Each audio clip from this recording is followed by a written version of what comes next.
Hi, my name is Lisa Haskins. Welcome to Trust, Empowerment, Peace, a safe space after the crazy making, manipulation, and control of a toxic relationship. Many times it's difficult to understand the devastation and brokenness that you feel after a toxic relationship or a relationship with an abusive narcissist, especially if you haven't experienced it firsthand. There's a challenge to connect and share with people who have not experienced this type of manipulation. You feel as if you're left to fend for yourself, and you feel really alone. And I just want to say this. You are not alone, and change is possible.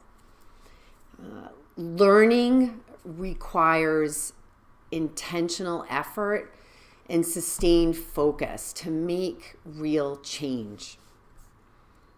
There can be hope for the future. And I just want to tell you, if I could do it, you can too. I am no different from you. You can reconnect with who you are and what you really want out of this one precious life. It is possible. A toxic relationship does not have to mean a toxic life for the rest of your life. It just doesn't. So continue watching as I explain where the real learning happens. Thank you. Welcome, and thank you for joining me here. You know, after the devastation and trauma of a toxic relationship with a narcissistic abuser, we have actually lost a sense of ourselves. We feel hopeless, broken, many times just numb, resenting and angry and confused. Like, why? What happened to me? And I have experienced all of it. I have experienced the intense loneliness and the feelings of being unable to trust myself or others. I endlessly questioned myself, and I trusted nobody. And I would just ask myself, like, who am I? What happened to me? I just don't feel the way I used to feel. And how did I get there? Why did he do this to me? And just realizing I wasn't the person I used to be. And we instinctually understand that we're somehow lost. You know, we have an idea of how things are supposed to be or how things are supposed to happen. And all of a sudden, that life map that we had all planned out in our heads is just asunder. It's just gone. And we just don't know where to go. We feel alone and unsupported. And others just don't understand. And you may be at a place right now where you want to do something about it. Moving out of stuck instead of, you know, that negative story replaying in your head. You're ready to move on. And there are specific insights, learnings, and skills that need to be internalized and practiced, you know, to move ourselves away from focusing on the toxic other, focusing on the abuser, and more turning inward with honesty and bringing some clarity to ourselves. So we can stop feeling lost, broken, and hopeless. We can begin to trust. And we can grow and learn, and we can rebuild. As a teacher, I know that growth and learning they're just not done on your own. People need to see the steps and have concrete examples in order to learn something new. I also know that people need practice and accountability with this support and guidance. There are 3 zones to learning, and transformation or learning to reach a goal comes through learning and stretching ourselves beyond our comfort zones. And it's in the stretch zone, as you can see from the slide. It's in that stretch zone where the real learning happens. This requires support and guidance. You know, you need small micro movements, small changes, small manageable increments that don't push us into the outer circle, the panic zone, but move us into that stretch zone. and keep us moving forward towards change and new habits and new ways of being. And just consider, when you learned to swim when you were little, if you learned to ride a bike, someone didn't just take you and throw you into the pool without any lessons or any support or scaffolding. You were gently led and taught how to be a swimmer or how to ride a bike.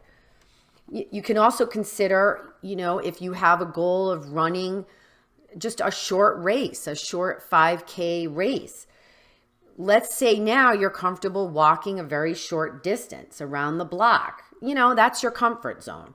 You can walk around the block and you just meander, and there's no real effort to it. You do this without any effort, but there actually are no gains either. So now you set yourself, I want to do this 5K race. And how do you do this? Do you just go out and run, 4 miles without any training?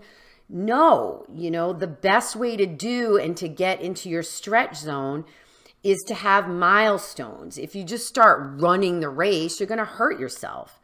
And you'll give up. Your brain will say to yourself, this is stupid. I can't do this. I should have never done this. If you want to be successful at it, you have to slowly build. You jog for 5 minutes and then you walk for 10 and you congratulate yourself. And then the next day you do the same thing. And then on the third day, maybe you jog for 7 minutes and then you walk for 10 minutes. And you can see that over time, you'll build and you'll be running that race. But, sometimes there's a little bit of discomfort. There's slight discomfort. It can be uncomfortable to learn something new. Your healing will be best served if you gently push yourself out of that comfort zone. And you can get guidance and support and take steps for yourself, but you're going to need to begin to take the steps if you want to begin to heal. So now on to the course. The course, it combines the foundations and research tools from neuroscience, stress psychology, experiential learning. And you may say, what's experiential learning? What does that mean? It means you're going to practice the tools and you're going to be supported. It's not just me talking. I'm going to show you how to do it. I'm going to give you examples. And there will be mindfulness tools and practices, and that includes breathing practices, mindful movement. That's yoga, simple yoga poses.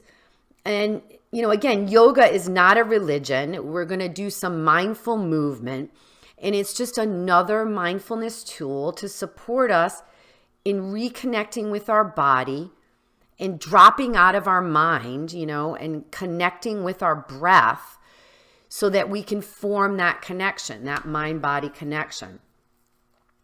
There's going to be guided journaling that's based on research. This isn't just journaling that I, made up. This is journaling that's based on research from positive psychology. There's going to be guided reflection activities and other tools and supported charts throughout the course.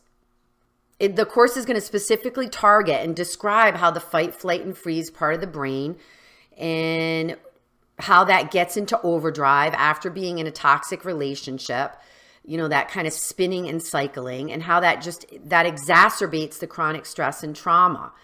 And that's what leaves us feel hopeless and broken. And the tools will be provided to support you in breaking that patterning. We're going to also discover and work through, discover, first of all, why we downplayed the abuse and why do we layer on the shame and the blame. And I'm going to discuss tools and we're going to practice tools to get us out of that ruminative cycle. And then we're going to untangle deeply held beliefs and, get down to our core self and bring some awareness to the choices we're making in our daily lives that are keeping us feeling like this lonely, unsupported feeling like we can't trust, and feeling like we're never going to be whole again. So you may be saying, okay, what now? What now is, please enter your email and your name in the form below. That will allow you to receive updates in the next coming week or so. There is going to be a limited number of participants for the course. I'm limiting the number in this first pilot course. There's going to be a limited time to register also, because this course is going to be supported by me over a specific time period with ability to answer questions and get answers to your questions, and have the modules released in sections so that it will be fully supported during the length of your course. If you have any questions before I send out updates in the next week, you can always email me at lisa@lisajhaskins.com. And thank you, and all the best.